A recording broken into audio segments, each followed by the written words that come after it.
Good morning, everybody. Welcome to our 2014 National Chemistry Week dress rehearsal for the Cleveland section of ACS. Before we go too much further, I'd like to thank a couple of people. John Carroll, Dr. Nichols, and Dr. Weiner in particular. Those gentlemen have been with us all along through the entire program, and we appreciate their help. And Hetty and Austin Larkin. Austin is behind the camera doing the filming today. We appreciate what he's doing. And probably foremost of all is my colleague over in the corner who is warming up some water, Lois Kuhns. She's been with me all along. I can't do it without her. And she says she's retiring, so I think she means it. So we'll see about this program next year. I don't know whether it's going to happen or not. Before we get started with the program, good morning. Several things that the demonstrators ought to be aware of. Number one, yesterday when I went into my kits, I didn't find a water bottle like this one with this green goo in it. You can see it on the bottom of this cup, very viscous green goo. So make sure that you check your kit right away and let us know if you don't have, we have an extra one over here. So obviously there's one kit running around. Thank you, Lois. I understand. This is obviously a kit bottle that somebody doesn't have in their kit. So check your kits.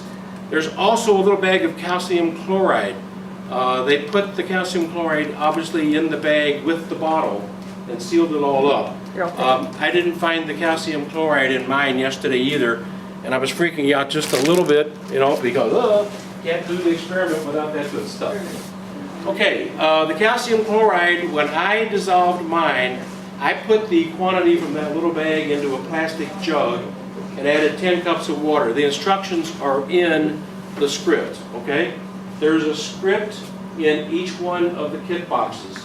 I really strongly recommend, almost insist, that you read pages 5 and 6 of the script before you start.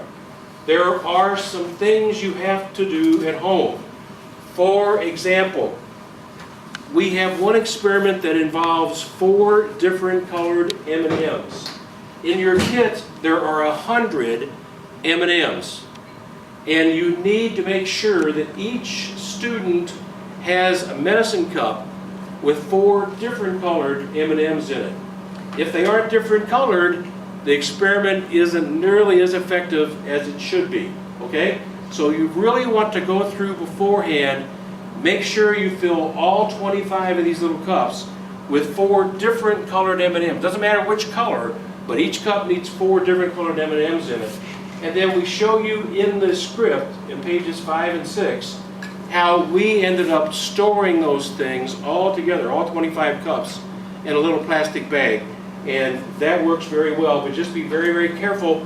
I managed to, as I was trying to put a whole stack of those little cups into a plastic bag yesterday, I managed to drop one and M&Ms all over the floor. It's not a pretty sight. Okay, in experiment 1, you're going to crush some hard candy. I don't have any examples left because we've used them this morning. I took a hammer at home and went onto my concrete basement floor and just tapped them. I left them in their original wrappers, okay, all 4 pieces of candy, 2 sugar and 2 sugar-free, and I tapped them with a hammer gently. The sugar one is a little stickier, of course, and doesn't break into powder as easy as sugar-free one. But still, if you just tap them gently with a hammer, that will work well. One of the other things that we learned this morning is each person will get a Petri dish, and Austin will be zeroing in on these Petri dishes. A white piece of paper goes under each Petri dish, and it's in the materials. But what we did was we filled the Petri dishes up with water first, and then we realized we needed white paper underneath them. And it's a lot easier, of course, if you put the white paper down and the dry Petri dish on top of that. Lastly, before we start, I mentioned those M&Ms a minute ago and getting 4 different colored M&Ms in each of those little cups. It turns out that when we put the kits together, we didn't sit there and count out 100 M&Ms for everybody, but what we did rather was we weighed them, and it works well. What we didn't count on was M&Ms tend to break. So I went through my 100 M&Ms, and I had 101 actually, but 2 of them were broken. So I don't know. Maybe you'll have all 25 students, maybe you won't, maybe you'll need all 25 cups with 4 M&Ms each, maybe you won't. But I recommend you buy a little package of M&Ms. And as you can see, we will use it as a bit of a demo as we go on through the program anyway. And if necessary, if you have too many broken M&Ms, you can retrieve some from in here. Okay, let's get started. I think that's everything I wanted to go over. Before you leave today, and for those of you that are going to pick up your kits elsewhere, do make sure you take your kits. They don't have labels on them. Make sure we put your label on your kit, because once the label has been removed from the original printout, we know that your kit has been taken. And make sure you have a set of goggles. I'd recommend 1 for each presentation you're going to make. I have them outside in my car. I didn't see much point in hauling them all up here this morning. So right after the program, we'll give you your kits. They're across the way in Dr. Weiner's lab. Put the labels on them and go downstairs and get you your kits down there. Okay, as far as the actual program is concerned, this year it's about candy, the sweet side of chemistry. And as you remember, we always try to have a theme for these programs that relate to the audience. The audience is children in grades 3 through 6. This year the theme is about the chocolate factory that's in Charlie and the Chocolate Factory movie. Charlie went to the Willy Wonka Chocolate Factory. And in the Willy Wonka Chocolate Factory, he found out that you have a chocolate room where everything is edible, and you have an invention room or something like that where nothing is edible. So what we're going to tell the students today is we're going to follow a candy path. And if I might pick this one up, this is a flyer that each one of the students will have, and you will have put one of these at each one of the students' desks. And by the way, make sure they take this with them. We're going to use this during the program. But on the back are several references they might want to go to about some of the things we're going to do today. And there's written in the middle, in rather small print, you can see some references to some websites. But at the beginning of this little candy road, if you would, you'll see someone eating chocolate. And what is it about chocolate that makes it so satisfying? Well, one of the things is that chocolate is designed, or is a material that it starts to melt in your mouth at the temperature of your mouth, so it makes it delicious in that regard. Also, it tends to have a sweetener in it. Well, it turns out that sweeteners aren't necessarily the best thing for you. They can add a lot of calories. As a matter of fact, the American Heart Association recommends somewhere in the order of about 100 to 150 calories per day from sugar. And we're going to see how one serving of M&Ms, which is a half of this bag, has quite a bit of sugar in it. We'll demonstrate that in a minute. But before we go any further, what we're going to do is begin with the first experiment. At each one of your tables, you have in the middle up here, there's just one set per table, is a small cup marked SF, which has a sugar-free candy in it, and another cup marked S, which has a sugar-sweetened candy in it. There are 2 10 ml vials with Benedict solution and a couple of stirrers. What we like one person at each, or 2 people I guess I should say, at each table, please take the vials, first of all. They're sealed with parafilm. 2 of you take the vials and remove the parafilm. two more of you take the two cups, the SF and the S cups, and these wooden stirrers, and put a little bit of each one of the samples of candy into the blue liquid, the Benedict solution, in the 10 ml vial, and shake it up. What we're going to do is we're going to be telling the students that nothing in the program is edible today. Okay? We're not going to let them eat anything. So we're going to have to be good chemists, and we're going to have to test everything in the way that chemists do. And what we're going to do in this first experiment, excuse me, is we're going to test for the presence of sweeteners, in particular a sugar called fructose, which does give a positive Benedict's test. And we're going to test the non-sweetened candies, and we're going to see if by using chemistry we can tell, if pretend we didn't know which was which, we're going to see if we can tell which of these candies has the sugar in it and which of the candies is sugar-free.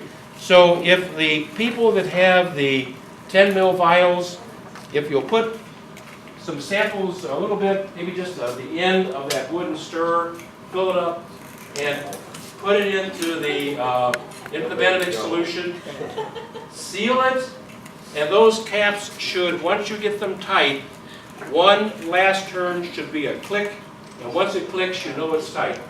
Okay, shake it really well. Do you want us to put all of this in? No, just put a sample of it in. Maybe fill the end of the wooden stick up and put that in the put that amount into the thing, just to get a positive or a negative test with the Benedicts. And if you have an assistant, and man, do I recommend that you try to get an assistant. You should be calling the library branch that you're going to. I know a lot of you know this already. And make sure that you ask the librarian, you clear everything with the librarian and get everything set up. And ask them if they can provide a student or somebody to be your assistant. You're going to need that person for the setup.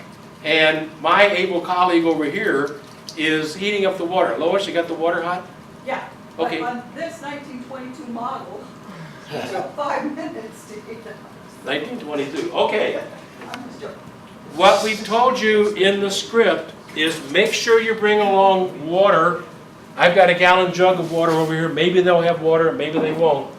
And also on page 9 of the script, I believe I mentioned there's a list of materials to bring with you. One of those is a 4-cup Pyrex cup. Lois, we'll bring that over here. We'll fill these 3 Well, 9-ounce cups wait until up. they're ready to bring them up. I mean, They should be ready. If you've been shaking those for about a half minute to a minute, they should be ready. We just need to dissolve some of that into the Benedicts. Okay, so we've included a small thermometer. So ask your assistant you need about 30 ounces, I guess. These are all 9-ounce cups, so 27 ounces technically to fill each one of these cups up. All we're doing is making a hot water bath, okay? And we heated the water, Lois heated the water to 170 degrees. So once you've got those shaken up pretty well. and now it's about 160, and it's been about 6-7 minutes since it was. Okay, So it'll give you a good rough approximation on time and stuff. so if you've got those ready, if one person from each table will bring their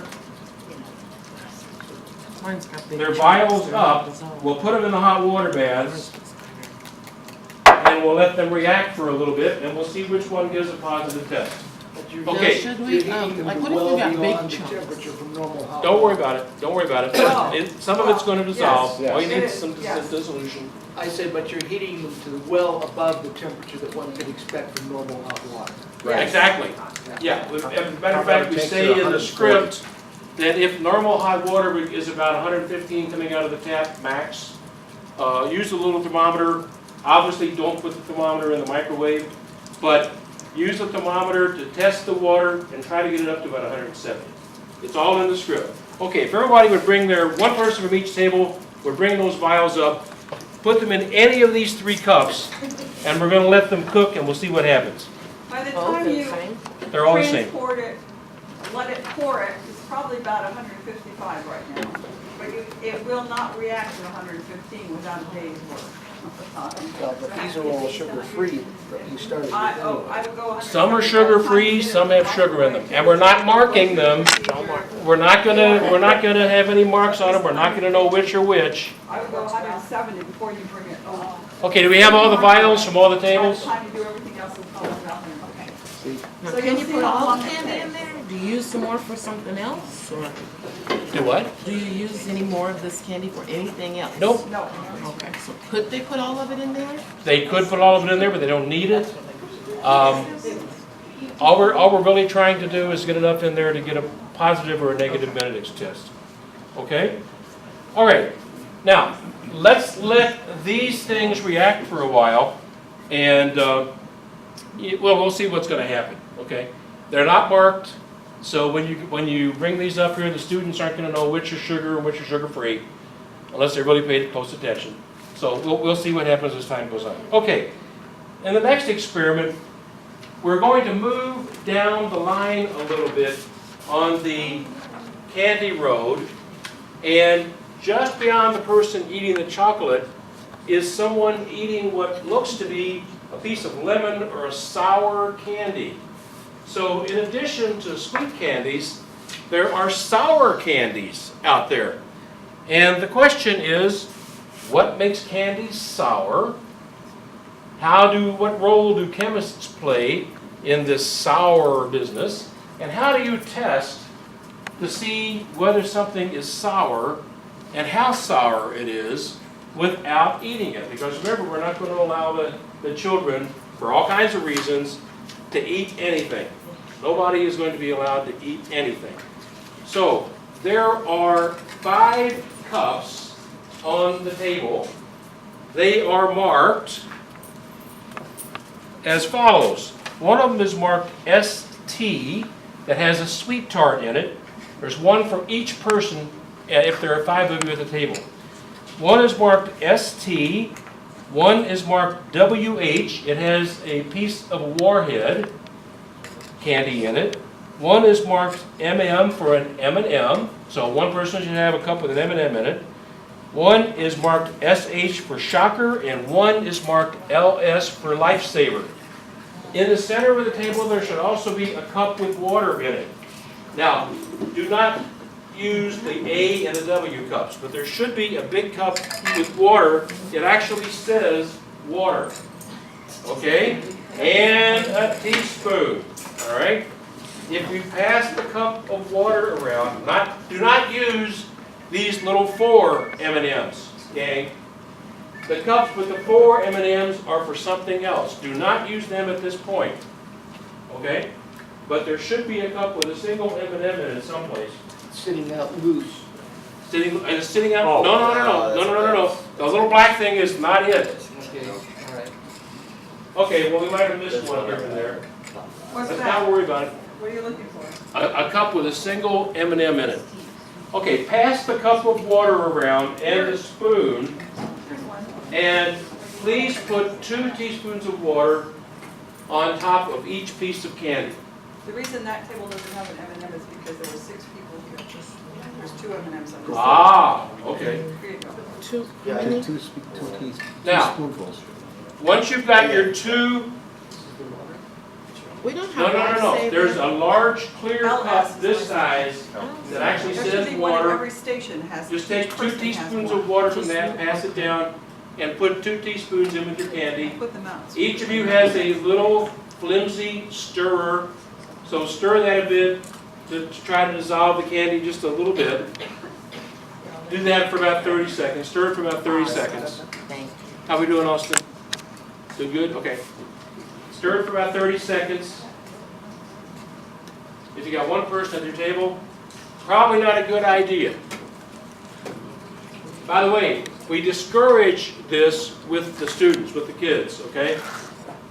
You never want to have one kid at a table by his or herself for all kinds of reasons, okay? Makes them feel bad to be all alone, and trying to do all this stuff by themselves is difficult to do.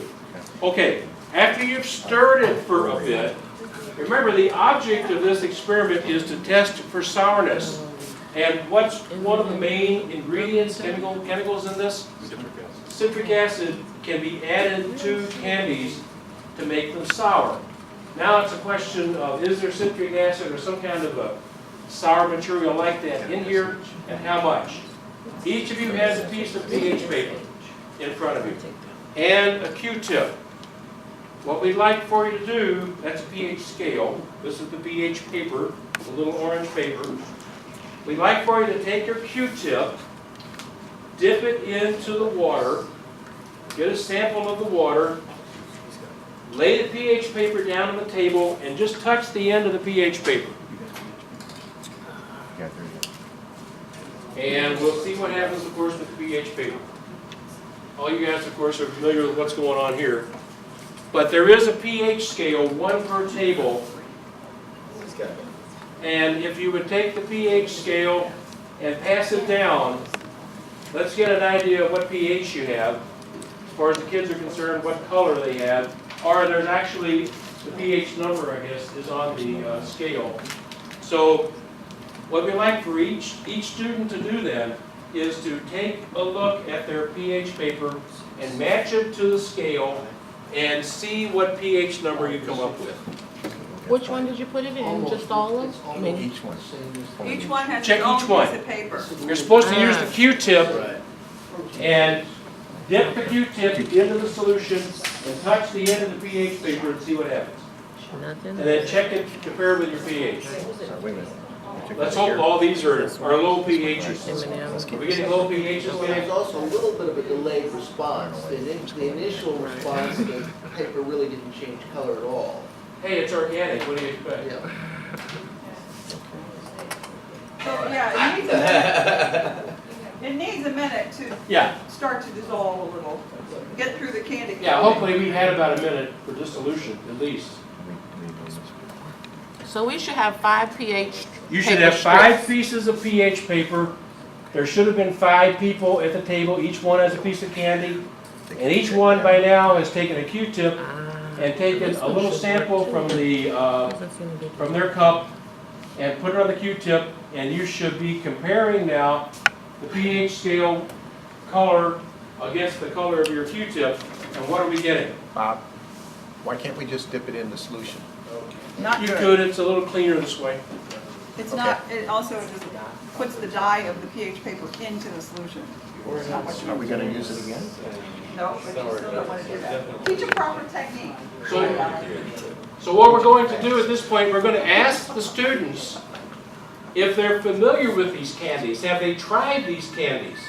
And which one of them, I'm not a kid's candy person, so I have to get the list again. Which one of these is, ask the students, which one of those typically is the sourest?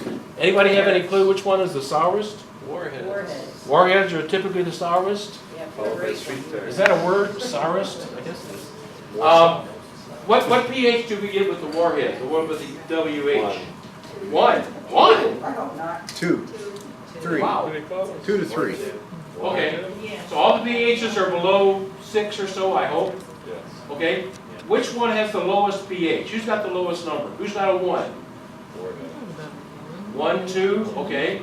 3, who's got a 3? Okay, which one was that? Shock. The Shockers, okay, any 4s? Rachel, what'd you get? ST, and that was a 4? Sweetheart, yeah. I got a Thank you 3. for letting my son in the other day, Rachel. Appreciate that. What else have you got? Any 5s?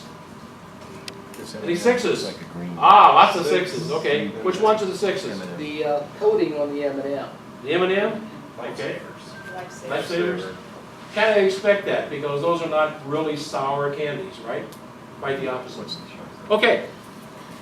So what we're trying to do then is we're trying to demonstrate to the students that we don't have to taste something to get some feel for how sour it is. And in fact, we can use a chemical test, if you would. I won't go to analysis, but a chemical test to actually come up with some degree or some measure of how sour these various candies are. Okay, Sour is a function of pH. sour is a function of pH. one would think, which is a function of how much citric acid is in there. It's qualitative, I don't know if it's quantitative. Function. Okay, I'm not getting any arguments. You have the gram of the candy Um, and all that. If everybody can take a look at this up here, Whoa. what we told you in the script is to make sure that these cups were up on the demonstrators table and in clear view of all the students. We can see already that we're getting some reactions in some and no reactions in the other. And it didn't take much of the candy to dissolve to get the reaction, right? Okay, we didn't dissolve the whole piece of candy, we just dissolved a little bit of it. We didn't say anything about what the blue was. No, We don't. but you know what the blue is. Benedict's, okay? So, Now, everybody knows that I'm not a chemist, don't ask me I'm an engineer, don't ask me what Benedict's is. It's copper 2+. And it gets Red reduced? And the red color, yeah, it gets reduced, the red color is copper oxide. so basically, when we're setting this up, we just have half of them take the SF and half of them take the S cups?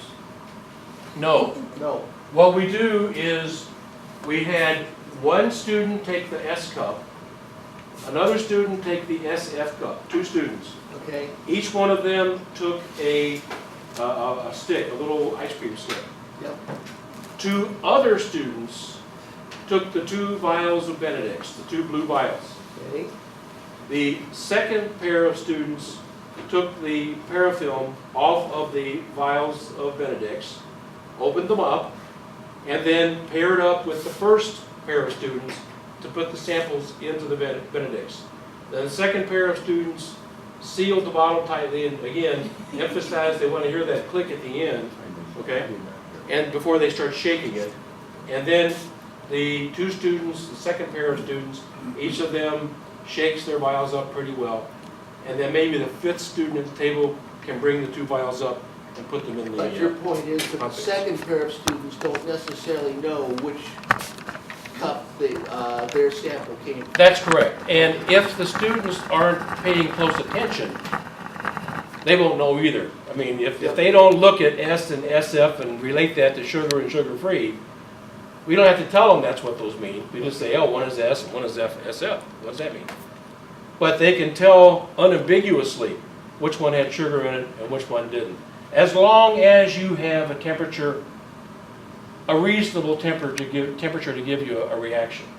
Obviously, it's a cold bath is not going to give you a reaction in any reasonable amount of time. I think during our tests, we saw that 170 will give you a good reaction in about 5 minutes. Right, 150 at about 10, which is, it's been about 10 minutes since you all started that, so. Okay, if we move down our candy road, we're beginning to get to an area that gets into colors and textures of candy. One of the very interesting kinds of candy that has a kind of a gummy texture to it are gummy worms. And you can ask the students, what kind of textures do you find in candies? If you would take a piece of candy and play with it a little bit. They're sticky, they're hard, they're pliable, they're this, they're that. But certainly the gummy worms are interesting. Everybody knows what gummy worms are. Everybody's probably tried gummy worms. And we're going to Amish country in a couple of weeks, and we're going to buy bags of gummy worms for my son. But anyway, gummy worms are fun. Everybody's had them. Everybody has played with them.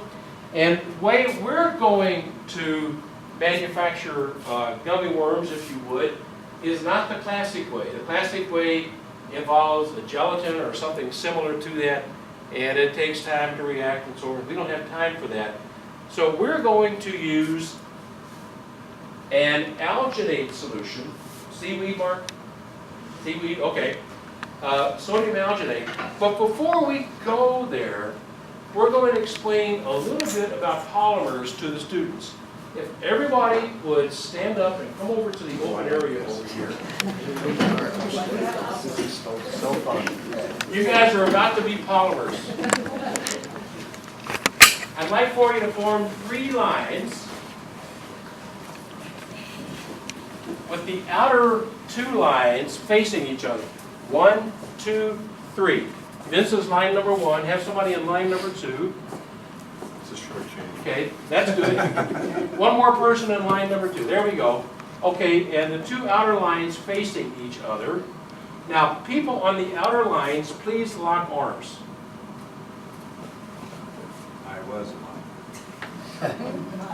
Not anymore. Okay, you're not actually a polymer. Well, yeah, maybe you are. All right. What we're obviously going to try to do is demonstrate to the students what a polymer is and what cross-linking is.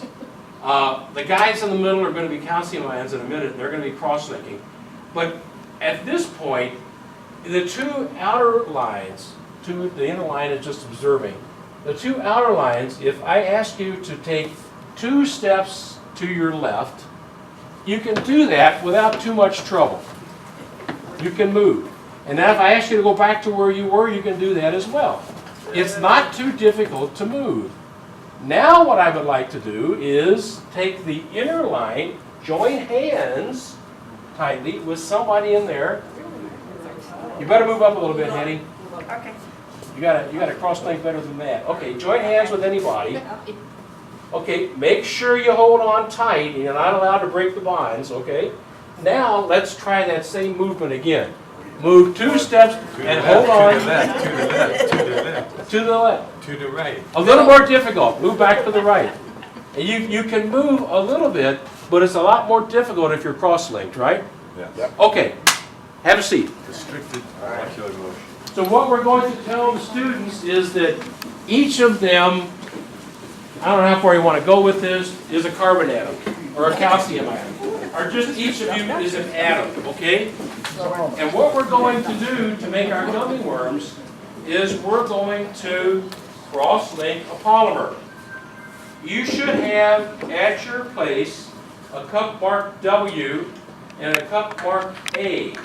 And remember, this W is the alginate solution. We colored it with some green food color, but it is really viscous. The A. So deal with it in whatever way you think you need to, but just be aware that it takes forever to get this stuff doled out in the first place. Okay, each person has a barrel pipette, a 3 mil barrel pipette. So tell them to take the green worm goo and try to get as much as they can into the barrel pipettes. I have a suggestion. Yes, Lois? Tilt it at a big angle, use your pipette to sort of push it all down into one spot. Good. Then you need to tell them to squeeze out the ball first, Ah. and then put it in the liquid and just let it go up. And it's gonna take maybe 30 seconds, 40 Yeah. seconds for it to get enough to do the project. Is alginate always this viscous, Mike? Yes. Okay, nothing you can do about it, to deal with it. How much Hey, do they once- want in there? Just keep going, just fill her up. The more the better, because it's more fun. The more Yeah. you have. Now, that's worm goo. That's the alginate for you guys, okay?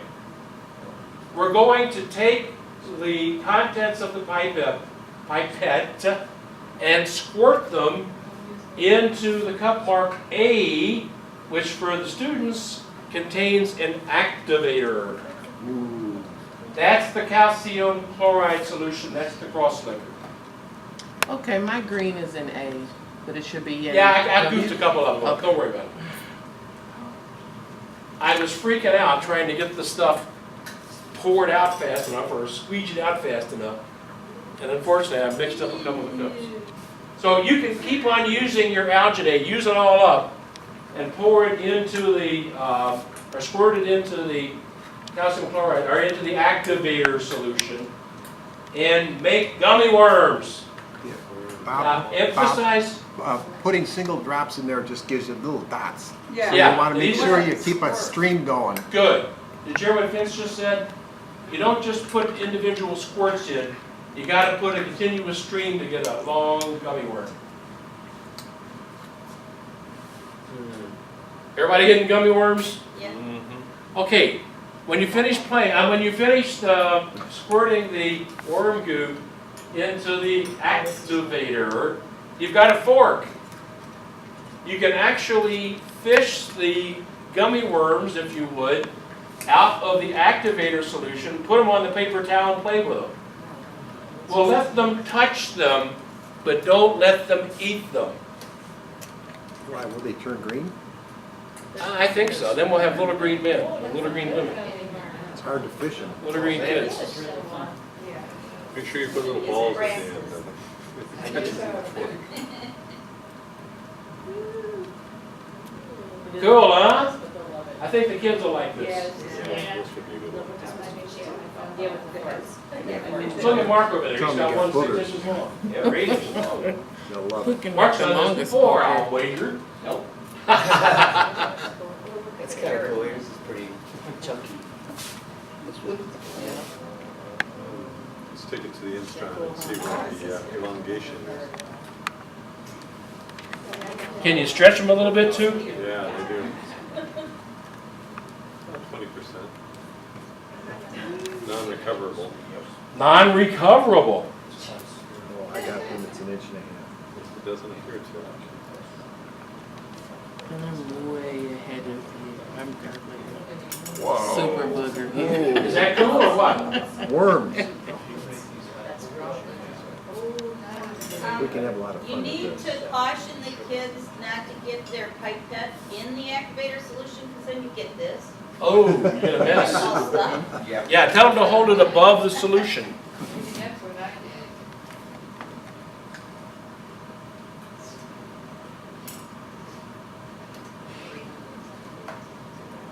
Oh, they're gonna put it in here and suck it up and have it stuck in there. Are you removing cups as you do experiments? It wouldn't be a bad idea. Did you guys hear the question? That's a good. Are we removing Great idea. cups as we do the experiments?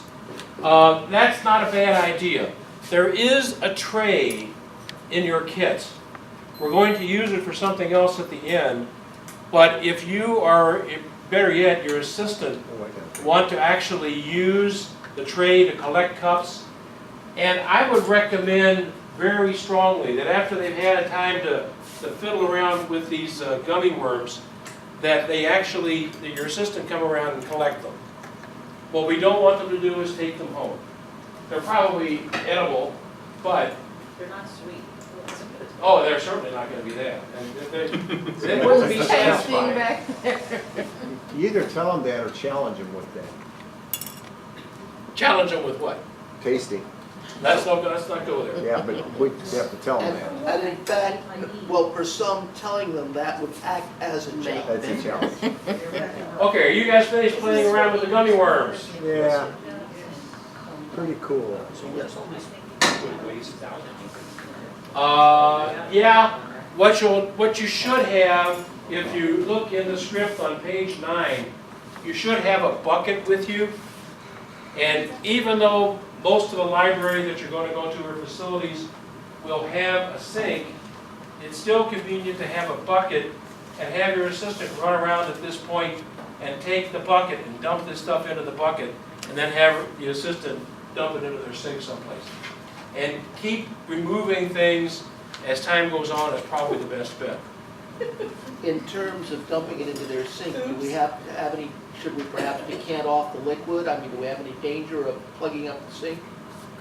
Pulling it down. That could be an issue.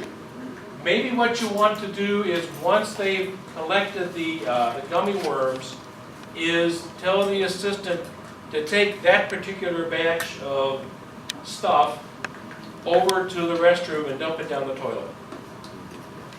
That would solve any potential issues of gumming up their sinks, if Yeah, you but if would. you just mix all of that green goo in there, it gets hard and you can throw it in the trash. Actually, Yeah. do it the Okay, other way. decant Yeah, off just the pour a liquid. little of it in there and it gets hard. Either Yeah, way, it does. it's on the paper towel anyway. Yeah, so just have them come around. One of the other things you're supposed to have, according to the script, is a garbage bag. I really recommend that. They don't necessarily always have garbage bags. And the best thing to do is put it all in one big garbage bag and ask them to pitch it for you. See, if you pour a little of A in here, it'll all stick to the cup and you can just throw it out. Right. There you go. One big blob. One big blob, and then they'll leave it in one big blob. Okay, let's move on to the next experiment. I think you're gonna have a hard time getting the kids away from these gummy bears. Yeah. I think so too. Maybe we should have made this last, Lois, I don't know. No, No? Okay. This is cool. You get to snap their interest. Yeah, it's definitely gonna keep their interest. And we got a couple more little trinkets too that might be of interest to them. Okay, let's move on to the next one. As we move down that candy scale, we see things getting more and more colorful. Look at all the colors that are involved. So another one of the elements of candy, in addition to the texture that we can feel, the sourness that we can taste if we were allowed to, or the sweetness, is what candy looks like. So the whole theme this year is about candy sensations. If you read the script and read the introductory part, we go through this thematic idea. And the candy sensation involves all your senses. So the sense we're going to move to right now is the sense of sight. Well, it turns out that in the case of M&Ms, the M&Ms consist of a chocolate core with a sugar coating on it. And the sugar coating, sugar itself is actually clear, it turns out. But what they've done is they've added various colors to the coating, and that's the various colors of the M&Ms that you see. One of the particular candies that we found that has the most colorful coating are these little things called black gems. They look like a little round black dot. And that's what we're going to move to next. But let me demonstrate how we're going to do this. This is actually an experiment in chromatography. We have a piece of filter paper at each of the students' places. And what I'd like for you as demonstrators to do is to show them what needs to be done next. And that is this. We want them to lay down the piece of paper on the table, put their index finger over the end of the piece of paper so that one side of their finger is even with the end of the paper, and then draw a line on the other side of their finger across the piece of chromatography paper. Okay? So each person at this point should have a little piece of filter paper or chromatography paper with a line across the bottom, which is approximately the width of their index finger. Okay? Their little finger. This is the index finger? This is the little, whichever it is. The little finger. Oh, why didn't I?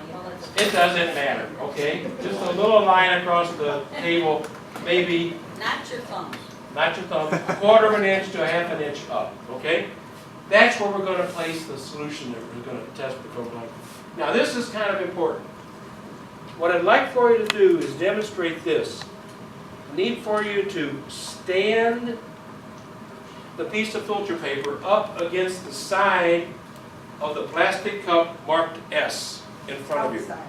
outside. Yes, outside. Outside. And take it and hold it against the cup and bend it over the top of the cup. All we're doing is measuring the height of the cup, basically, with the filter paper.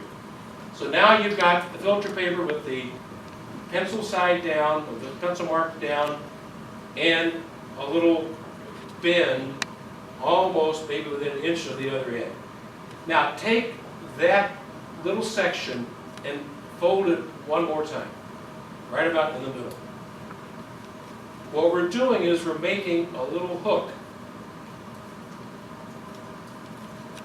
Now we're going to take, each of you has a little wooden stirrer, put the wooden stirrer across the top of the cup marked S. You also have a piece of waxed paper in front of you. Take that, and you have a 1 ml barrel pipette. In each one of these cups marked S is a 1% sodium chloride solution. I want you to just draw a drop of that solution and put it in the middle of that piece of waxed paper. Just a drop.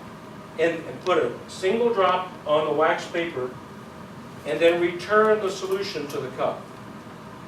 And you can discard the pipette. Now take the black gem and put it right in the drop. What we're trying to do is we're trying to dissolve a little bit of that sugar coating on this so-called black gem candy. Now we're going to let that sit there for just a second and let it melt, if you would, or dissolve. Dissolve is a better word. Okay? You got a single drop of salt solution, and you put the black gem in the middle of that dot. When we're done, we're going to have a colored, Mike's cheating. We're going to have a, don't cheat, Mike. You need to rotate it once. I know.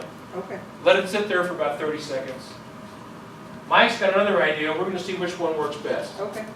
Okay, now, rotate the black gem to the point where you get a new clean surface exposed to that dot.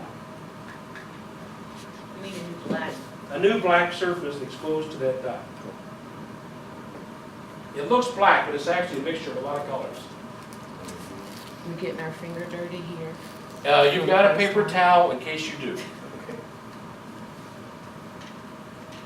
So you want us to reapply, we're just increasing the concentration. You want us to Exactly. reapply the black dot. Yeah, just rotate the black dot, rotate the black gem so that it starts to melt or dissolve a different portion of the surface.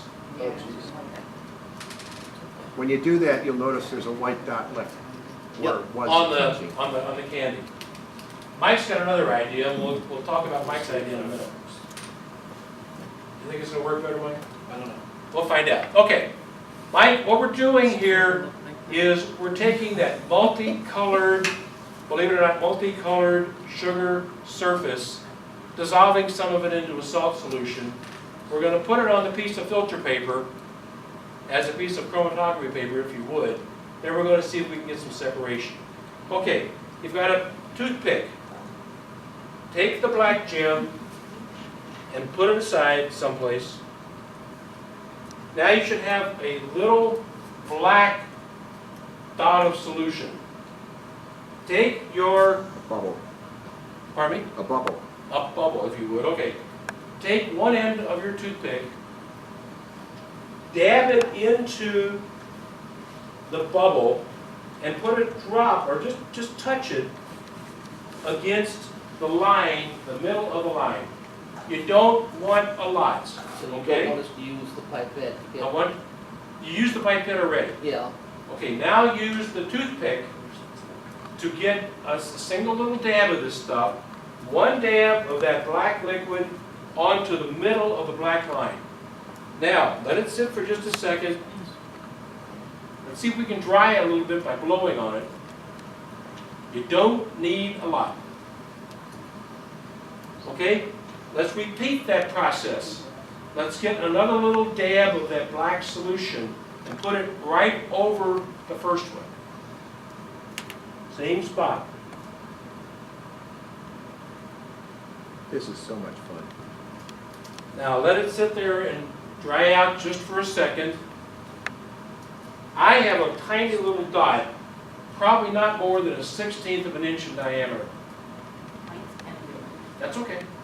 We're going to check the difference in a little while. We're going to see what difference it makes, if any. Now, we're going to remake the hook, Who could be a scientist? okay?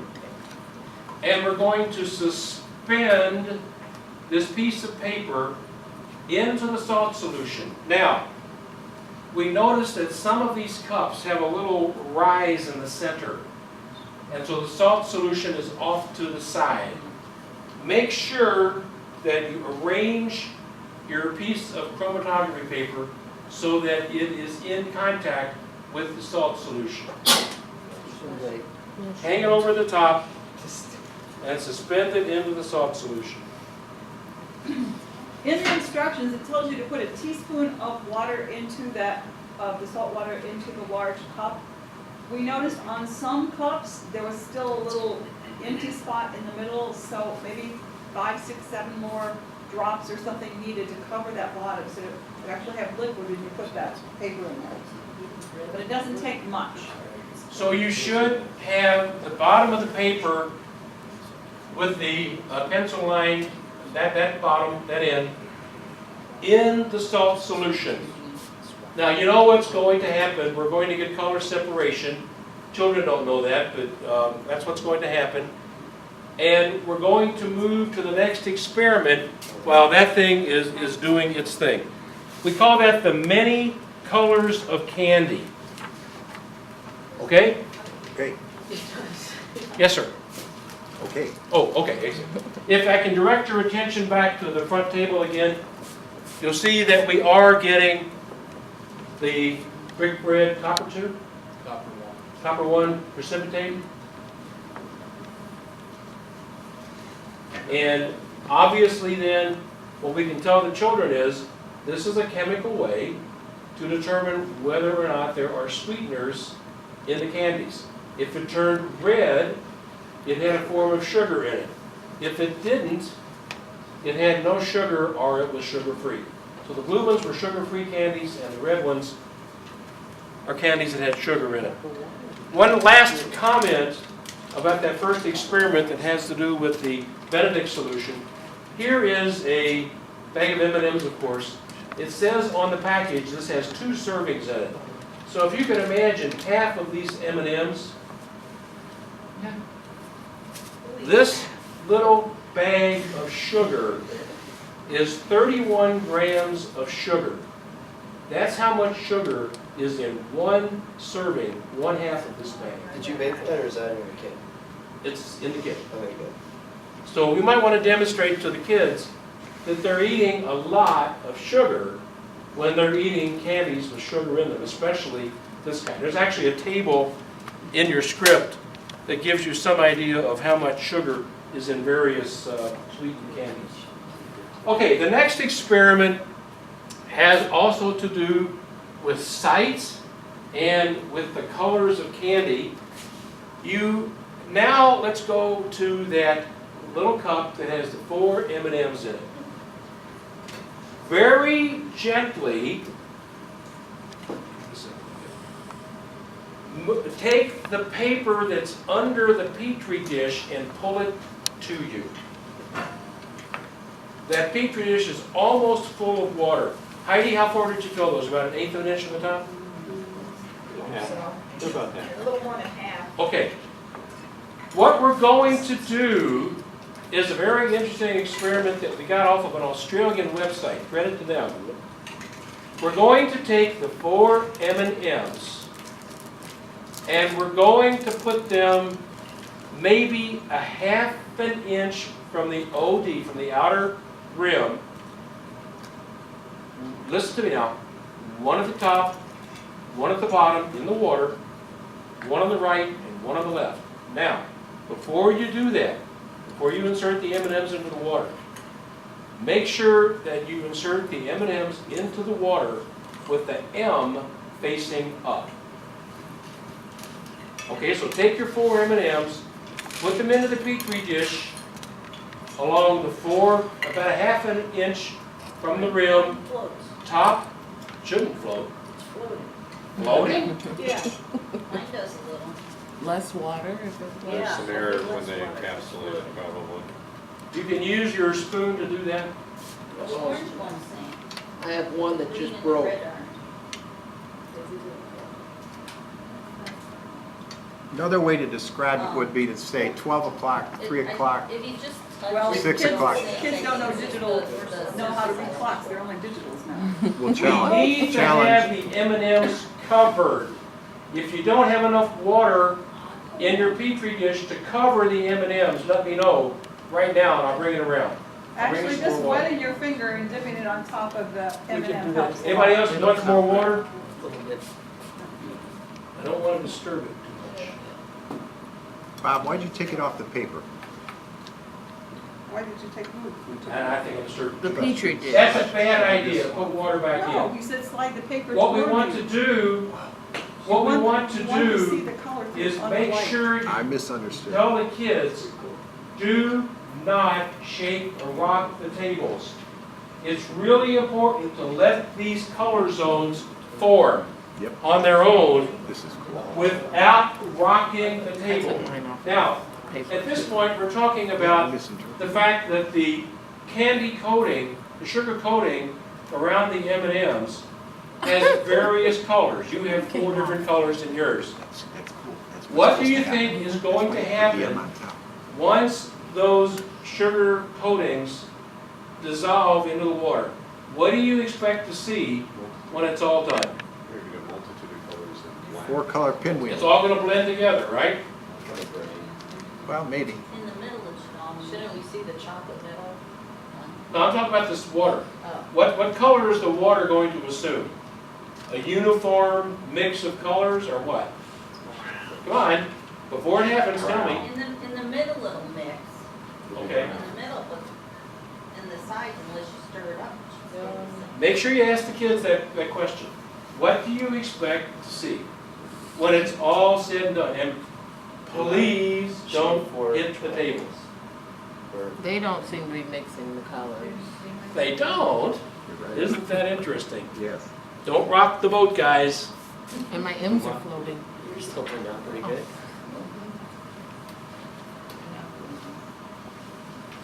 Want to talk about the Get the floating M primary while we're colors. waiting? In a minute, I want to make sure the M's We start to can make flow sure you first. get the primary colors in there and be even better. This is like Simon. Yeah, she's I don't rock it. Really, seriously, don't let them rock these things. Don't let them touch them, move them, rock the table, anything, because if they do, it kind of destroys the effect. It's kind of strange how it's What are you seeing, guys? clear on it. Yeah. It Color, looks like it has color clear zones. colors. And there's a fairly clear interface between them. Mm-hmm. Why? That's pretty cool. Why aren't they mixing? But you didn't stir it up. Different densities. Yeah, but you would expect, if it sits there, the longer it sits, the more you would expect those zones to mix. Yeah. And trust me, we've done this. If you don't rock the boat any, they ain't gonna mix. They're gonna sit there. Why is that? Shermilla knows. He just said, Molecular science? Jamila better know, she's the color expert. this gentleman said it earlier, right here in the blue shirt, like blue You shirt. should- Well, each of the chemicals that are making up the color have probably, since it's a different dye, the structures are different, so they're gonna evidently repel each other. I was suspecting there's a different density to the solutions of form. Densities. Probably all of the above. They just never go into it, that at ACS, but we came up with all sorts of, Well, I like Choices. it when Shermilla gets going on this. yeah, exactly. Jamila, would you care to elaborate, please? I don't know, this is a chemistry question, not a color question. Actually, it's a physics question. Dr. Winson. I thought he was a chemist. He's a physical. Oh, he's a peak hammer, huh? He's like, Different Well- molecule sizes travel at different rates. Well, you guys are getting all around it. The explanation, this is not original with me, trust me. The explanation I got off of the Australian website is that as these sugars dissolve, they create a solution that's denser than simply water. As they do, they set up little currents. They want to fall, and they set up little currents. And they all set up the same current. So when they run, when one color runs into another one, it stops because they all set up the same current. Right. That's the effect, as Chernobyl looks dubious. That's how it was explained on the Australian website. When you say current, you mean Brownian motion or what? I That didn't explanation It didn't could do be it. Brownian motion, but I'm thinking more just a It's matter just a of different hydro- densities. Different Physical density. will occur. There is, But they're You know, there's a- hydrodynamic flow. you could do this with milk and detergent and put 4 drops of, if you put milk and detergent together and you put 4 drops of the colors, it actually swirls on its own. Oh, really? Because of the density. Because of its. Same kind of effect then. So Has it's just everybody seen water, that then? Yeah. just water in the petri dish? Just Yeah, water. just water. Now, one more little item that hopefully you're seeing. It's clearing around the M&M. Yeah, that's what. Yeah. Well, more than that, the M's should be releasing and floating. Some of them do, some of them don't. But it depends on whether or not they're submerged. If they're submerged, the M's should be floating by now. Because what's happening is those M's are literally titanium dioxide, TiO2.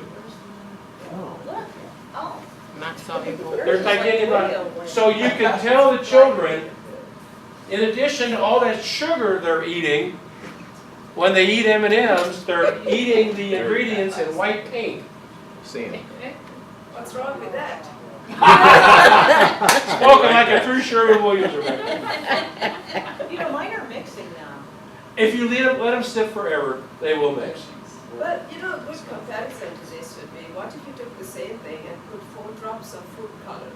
It doesn't work. Doesn't work, And we tried that's the that. reason, it is because of the sugar. Yeah. It's not the dye. Absolutely. Sugar, it's the same That's dye correct. in this. That's correct. It's not the dye. We actually tried it with food colors, and they just mix right away.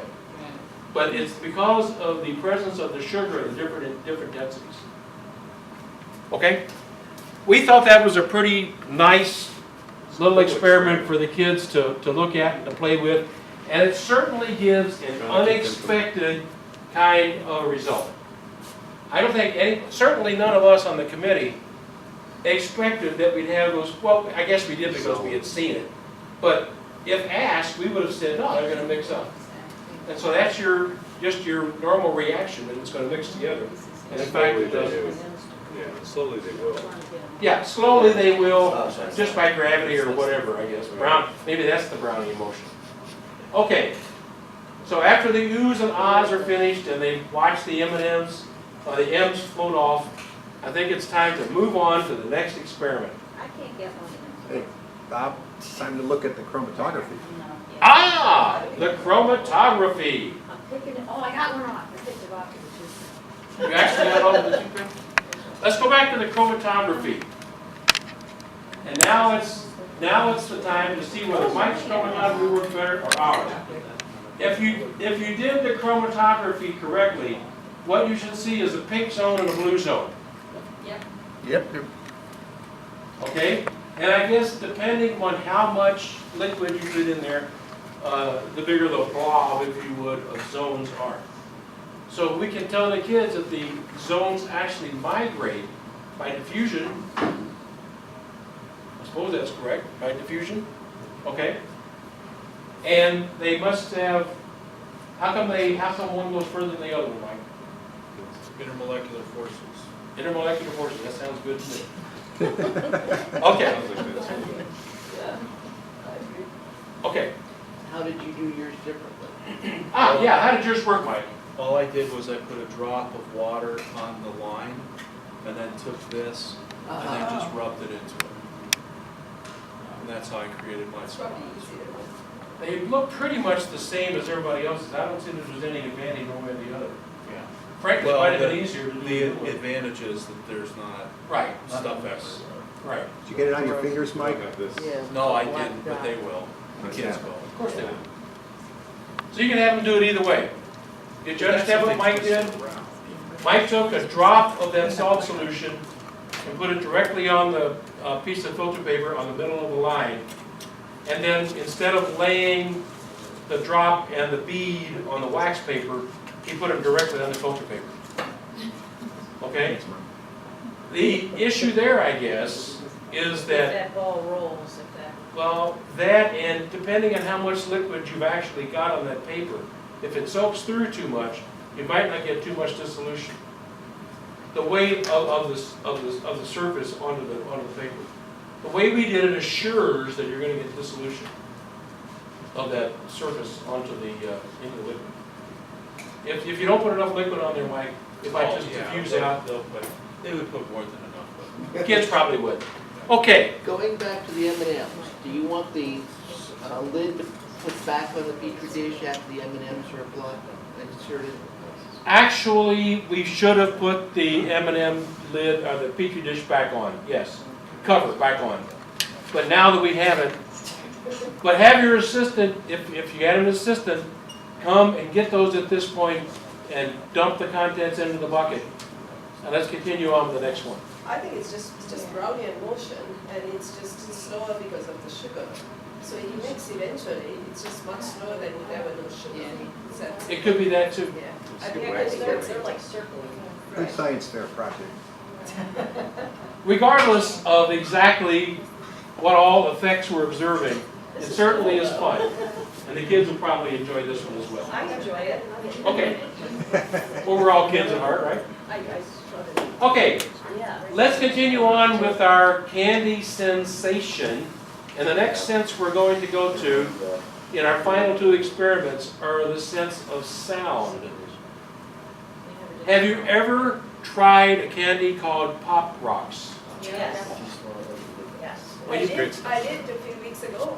You can't do a minute. We all know, well, if you've tried Pop Rocks, you know what happens. You put them on your tongue and you get a fizzing kind of an effect.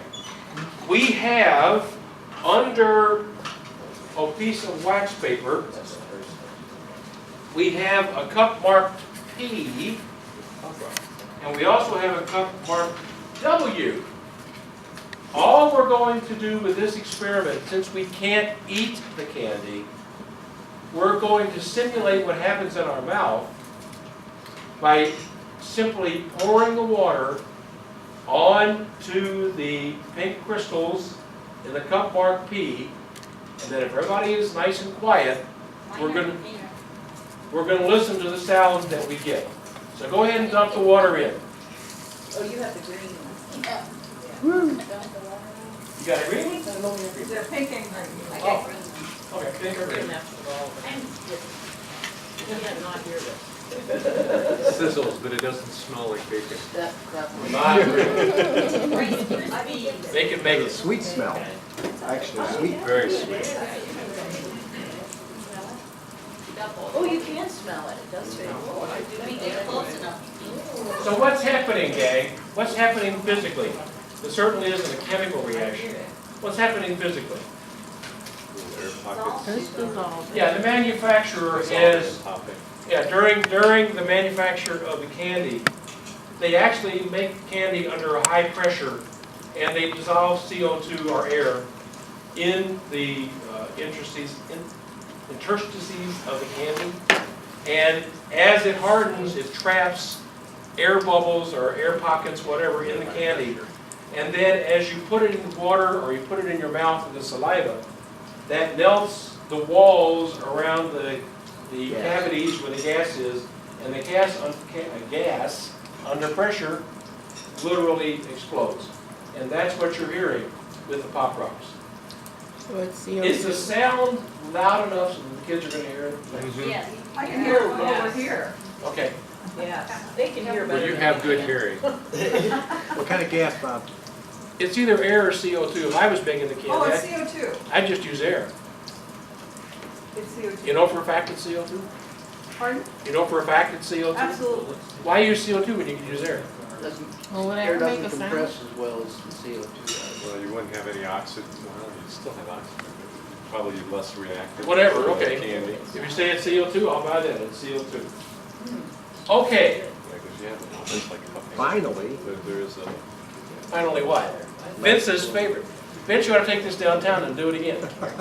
Okay, for our grand finale experiment, if you remember, experiment number 1 was a group experiment.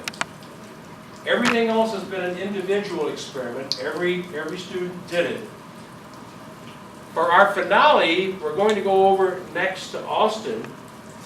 And in the case of this last experiment, we had the candy dissolving and the gas coming out, exploding out of the pockets as the candy walls dissolved around it. For the next experiment, what we're going to do is we're going to take a liquid that has CO2 dissolved in it under pressure, and we're going to give it millions, thousands of nucleation sites that come out with it. Okay? I haven't looked at Benthos under a microscope or anything, or done a BET on them or anything, but I assume that a Mentos candy that we're going to use is a highly porous candy. That way, that's how you get all the duplication things. So if everybody can get up and come over here and stand around, this is good because Already set up. I'm losing my voice as day goes on.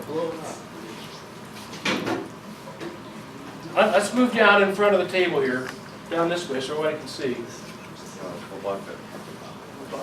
Austin will think of something. Stand against the table in front here, if you would. Maybe. Like right here? Any place that works. And we'll let Austin.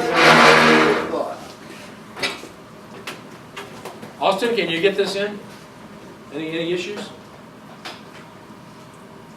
Okay. While he's setting up, let me explain what we're going to do. These are fresh bottles of Diet 7-Up. You don't want to mess with regular 7-Up because we're going to make a mess. And if you have a sticky mess, that's twice as bad as a non-sticky mess. So we use Diet 7-Up. The sugar means sticky. Sugar means sticky. What we have done after much experimentation and weeping and gnashing of teeth, right, Vince and Lois? Yep. We've come up with a way to suspend a Mentos. Now notice there's a hole in each one of these. We actually have optimized the size of the hole too, right, Vince? Yes, we did. To get the best. We had about 6 different sizes of drill bits on it. We're going to give a candy fountain is what we're going to get for this last experiment. We're going to leave this on, these caps on, until the last minute, until we're ready to go. Then we're going to take this off, immediately put this top on, and we're going to release the Mentos by pushing down with this nail head.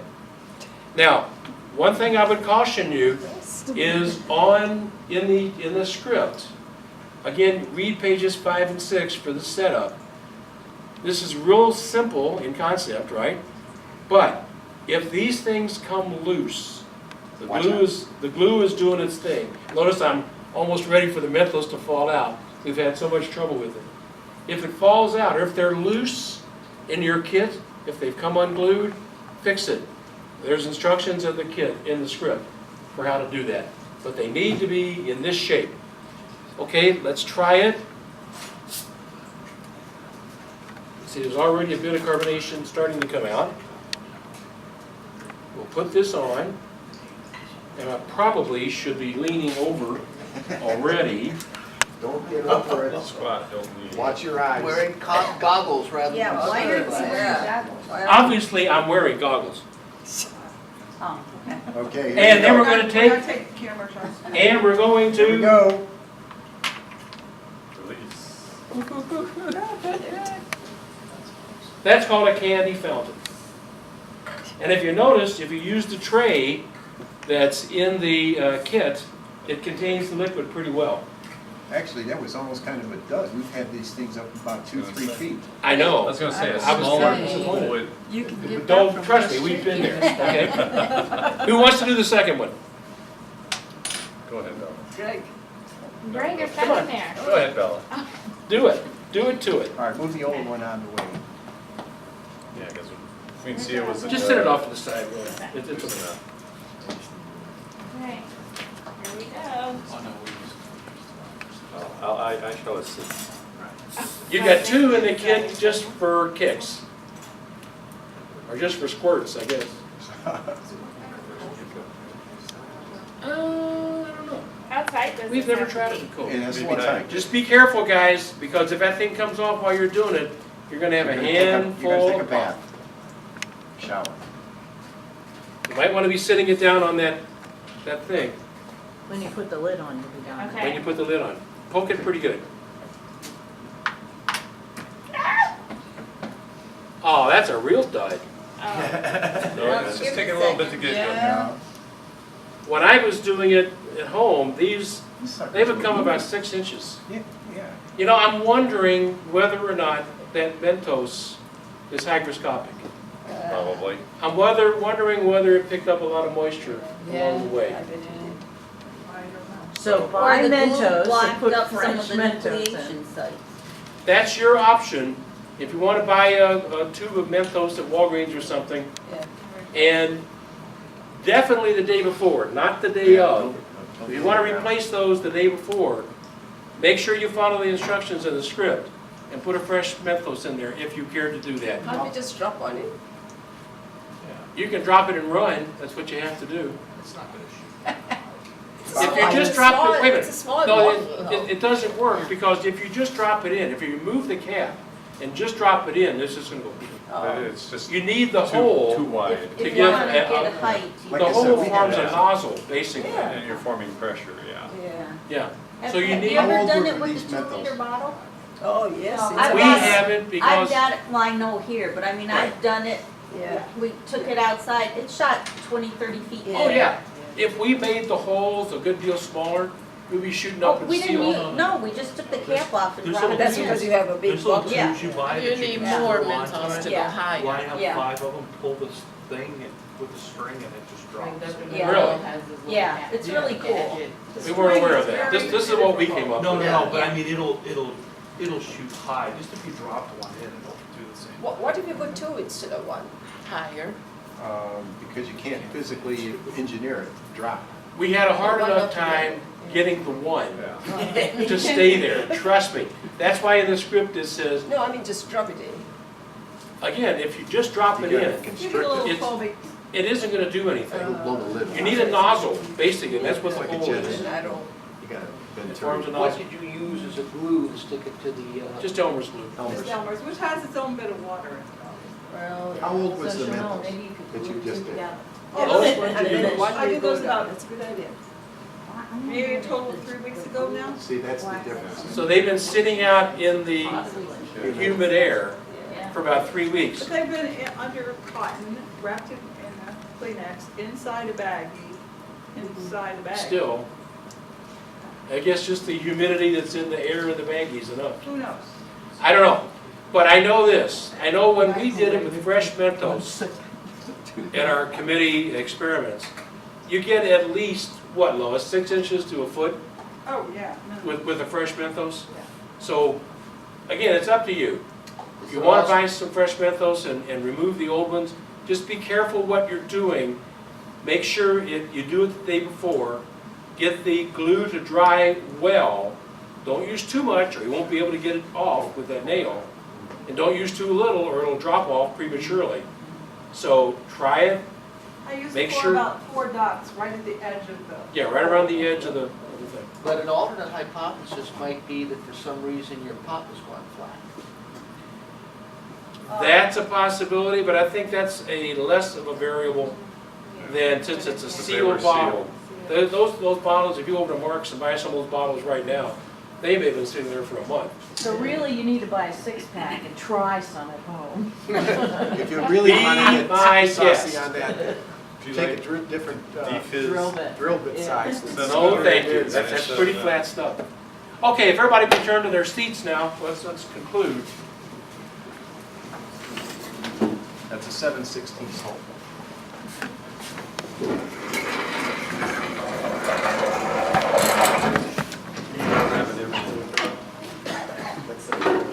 There's a couple of more things to bring to your attention. First of all, please remember to tell the students to take their Candyland Express or whatever it is. Don't say that word. You're right, I shouldn't, I'm sure that's copyrighted. So the Candy Road thing, whatever. And they all have pencils at their place and they have a student feedback form. It's fun to hear what they have to say. Yeah. That's really primarily for you. If you want to send that back to us, there's an envelope in your kit addressed to Julia Boxler at the main office of the county library. All you have to do is drop this envelope with whatever contents you care to put in it, give it to the librarian. They know what to do with it. Same thing with the kits. I'm sorry, with the goggles. When you're finished with the program, if you're finished with the goggles, just give them back to the librarian. They're all labeled to go back to Julia, and the library knows what to do with them. If you want to reuse those goggles, for a second or third or whatever presentation, there are instructions for cleaning the goggles on the underside of the lid, okay? Couple quick more things. Pardon me? Do you want the thermometers back? Not really. Let's just, so there's anything to return inside the box besides, The things to return. First of all, let's worry about what the kids can take home, okay? The kids can take home the chromatography paper, and if the Petri dish has been cleaned out, they can take the Petri dish. But those are the only two things the kids can take home. The chromatography paper and the Petri dish. Do not allow them to take the candy. That's too much of a liability issue if something would happen, okay? And as far as we're concerned, we don't really need anything returned this year, except these forms, if we want to do that. And the goggles. And of course, the goggles, okay? And I will tell you that enjoy doing it this year. This may be the last year we do this. It turns out that we're just not having much participation on the, for the future on the planning committee. So maybe we'll keep it going, maybe we won't. It depends upon whether or not anybody else comes forward to join the, I'm not trying to put the heat on you guys, I'm just trying to tell you that this might have been the last dress rehearsal, so I hope it was a good one. Okay, two last things. In your kit, in this envelope, there were photo consent forms. Oh, we didn't take any pictures. Oh well. Keep No forgetting to take goggles. pictures myself. No goggles. Ah. Incriminating evidence. If you want to take pictures, feel free, but two things. Number one, ask the parents to fill these forms out. What I normally do at the libraries is I set up a table at the entrance door, put a stack of these things there for the parents to fill out, and put the goggles right there. Pass out the goggles to the kids as they come in. There's 25 junior sets of goggles and 2 adult-size goggles in there. The adult size are for you and for your assistant, okay? If you want to take pictures, the kids must be wearing goggles. The kids should be wearing goggles, period. But certainly, if you want to take pictures. ACS just doesn't accept pictures without the kids wearing the goggles. So you have a consent form. You also have these celebrating chemistry flyers from ACS National. I typically give these to the librarian and ask her to pass these out, and they would typically do that. If you don't pass them all out the day of your demonstration, just give them to the librarian, and they'll take care of them. They'll pass them out as kids come in the future. Okay. Any questions, guys? Okay. Nope. I'm sorry, Vince. I'd like to offer a sincere thank you to Lois and Bob for the countless hours that they've spent to produce these little booklets and experiments. These people are incredibly involved with this thing. And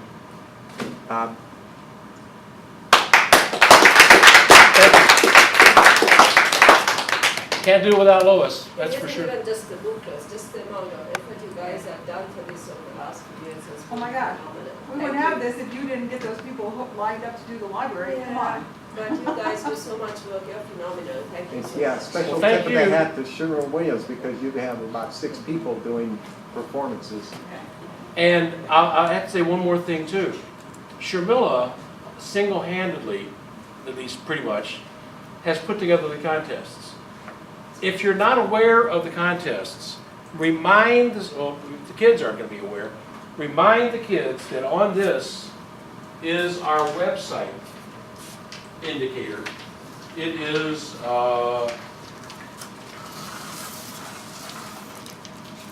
one of these. Steve Spain? No. That's right at the bottom of the back Yes, side. go higher. Ah, bottom of the backside, that's our website. if they'll go to that website in, what is it, purple, dark blue, whatever, they'll find contests. They're open to all. Shermilla does a tremendous job, and we just don't know how to market very well. We're just not good marketers. I've tried everything to get the schools, the high schools and the grade schools to participate. So the only thing at this point is if you simply remind them at the end of the program to go to this website and consider doing the contests, participating in contests. Okay, thank you guys. It's time for kids in goggles. It's mostly, I'll be in charge of cleanup, so if you have any entertainment.